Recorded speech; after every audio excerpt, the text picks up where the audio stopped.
We are now joined, as I said, fresh from the bus that he was thrown under by the Prime Minister yesterday by David Seymour, the leader of the ACT Party, and there's been a lot going around on this, so we're going to cover a bit of ground this morning.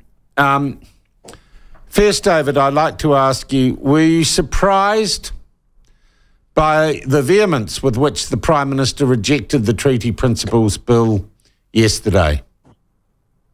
Not really. I mean, he doesn't like it. We know that.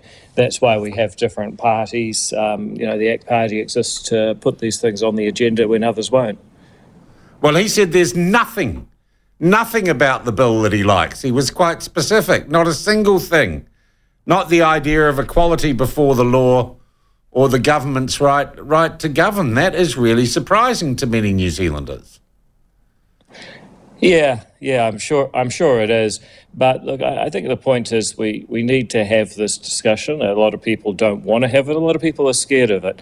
A lot of people will say, well, aren't there other priorities like the economy and healthcare and infrastructure and education and so on? And I think there are.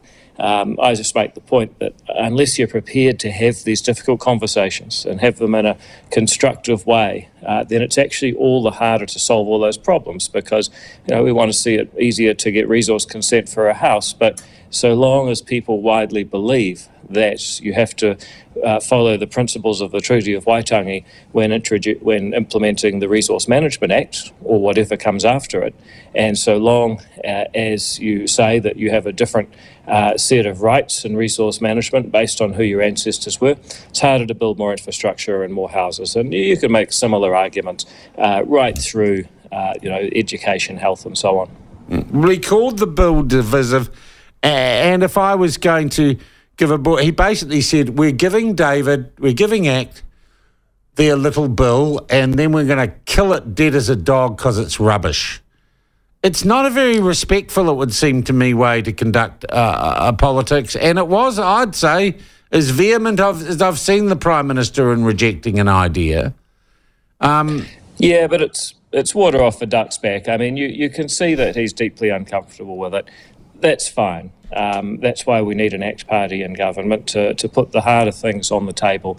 And the fact is it's going to get read, people are going to submit on it, and then it's going to report back to Parliament, and we'll see where it gets to from there. Have you raised at Cabinet, without disclosing any Cabinet secrets, the idea of a conscience vote on this? No, and I don't think that would be helpful. I mean, you've basically got a commitment from three parties to vote for it, so it's got a majority to go through. If you had a conscience vote, maybe you'd get one or two people from Labor that secretly and quietly actually support this idea, but probably not very likely.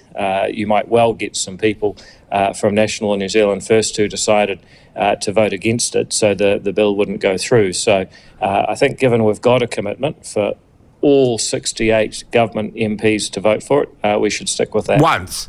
Come on, and then he said yesterday he's going to kill it like a dog. Well, I understand that that's your paraphrasing of it. Come on. I'm sorry. You probably watch the same clips I have, David. That was a repudiation of your bill and the idea behind it. He said he might meet with the protesters, for goodness sake. And they're saying that you're a racist and you're divisive and it would take New Zealand backward. And it would seem that is the side of this argument that the Prime Minister has chosen. Yeah, and I understand all that, but at the end of the day, a deal's a deal. It's going through, and the reason so many people are upset about this is that the very idea that everybody who lives in this country, for most of us, the only country we get to have a say about our constitutional future, that is a new idea, and that is what so many people are opposed to. Putting that on the table starts a discussion that's very hard to stop. So people can say all the things they like, and they will, and that's okay. At the end of the day, there's a huge group of New Zealanders, probably a majority, who would say, actually, we're a little bit sick of all this. We're thinking and valuing individuals. We have the same rights and duties as anyone else, and we want to participate in this. And that's where we've got to. That's why there's a lot of, gnashing and wailing from all sorts of people. At the end of the day, it's happening. So you seem to be saying, David, and I'd hate to paraphrase or presume, that even the act of introducing this bill, even if it has killed it after first reading, has begun a debate which, because of its necessity, will inevitably and organically continue.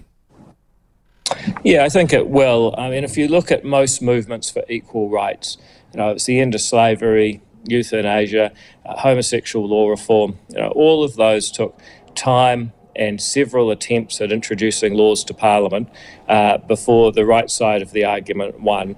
And that's, I think, why there's so much desperation to stop this from happening, because there's people who know in the bureaucracy, I dare say it in the courts, among some Maori leadership, who know that once this is in place, we're going to be in a very different space. I suspect that some of the chiefs who signed the treaty were astonished to realise that it would give a vote to the people that they used to rule, that those people would have a free vote. And there's always been a tension between democracy, individual rights on the one hand, and the will to keep people submitting to an elite on the other. And we're on the side of democratising the treaty. All right. Meantime, let's talk about the hikoi, which is being covered ad infinitum by Maori media.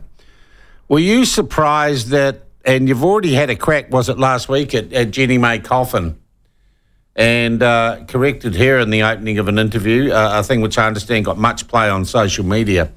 Yesterday, we were greeted with a cross to a television, and I use the word loosely, reporter, who opened her cross about the hikoi by performing a haka and then describing the person she was about to interview as our protest leader.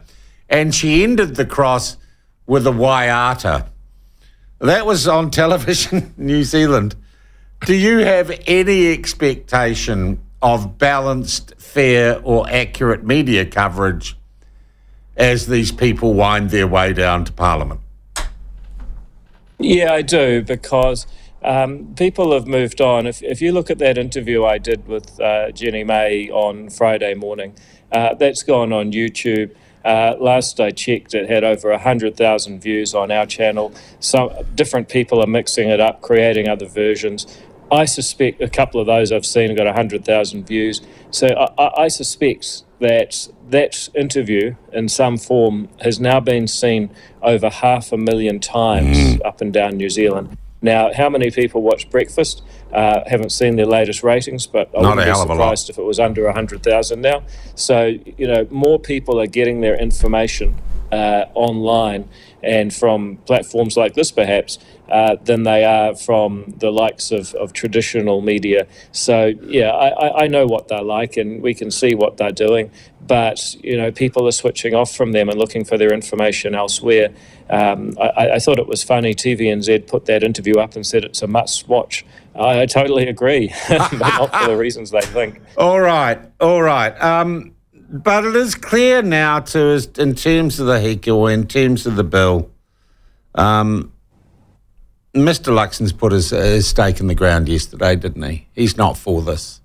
He's not for any change. Yeah. He's happy with the system as it is, with the principles being decided by, people we don't know and can't influence, and people making decisions on our behalf that have massive impacts on the lives of everyday New Zealanders.